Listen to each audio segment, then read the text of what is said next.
নমস্কার। আজকে আমি আপনাদের সাথে শেয়ার করতে চলেছি ইলিশ মাছের ভাপার রেসিপি।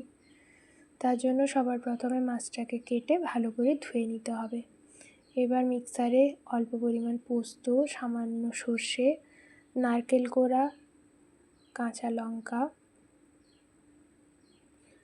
কিছুটা কাজু বাদাম, অল্প পরিমাণে নুন ও খুব সামান্য পরিমাণে সর্ষের তেল দিয়ে ভালো করে ব্লেন্ড করে নিতে হবে।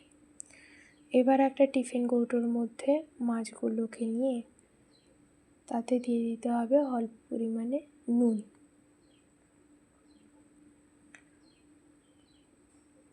এবং সামান্য পরিমাণে হলুদের গুঁড়ো। ভালো করে মাছটাকে মেখে নিয়ে আগের থেকে বেটে রাখা মশলা দিয়ে এবং সামান্য পরিমাণে একটু জল দিয়ে দিতে হবে অল্প পরিমাণ লঙ্কার গুঁড়ো, হলুদের গুঁড়ো এবং কিছুটা সর্ষের তেল। এখন সমস্তটাকে ভালো করে মেখে নিতে হবে।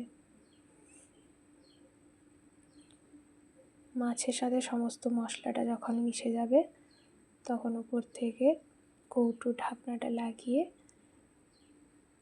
এবার গ্যাসে কড়াই বসিয়ে অল্প পরিমাণ জল দিয়ে তাতে একটা স্ট্যান্ডকে উল্টে রাখতে হবে এবং উপর থেকে কৌটোটা বসিয়ে 10 মিনিট অপেক্ষা করতে হবে। মাছটা হয়ে গেলেই এখন প্লেটে গরম ভাত, তাতে লেবুর টুকরো, লঙ্কা, কিছুটা শসা,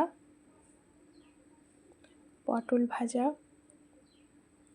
ঢ্যাঁড়স ভাজা, কুমড়ো ভাজা, আলু ভাজা,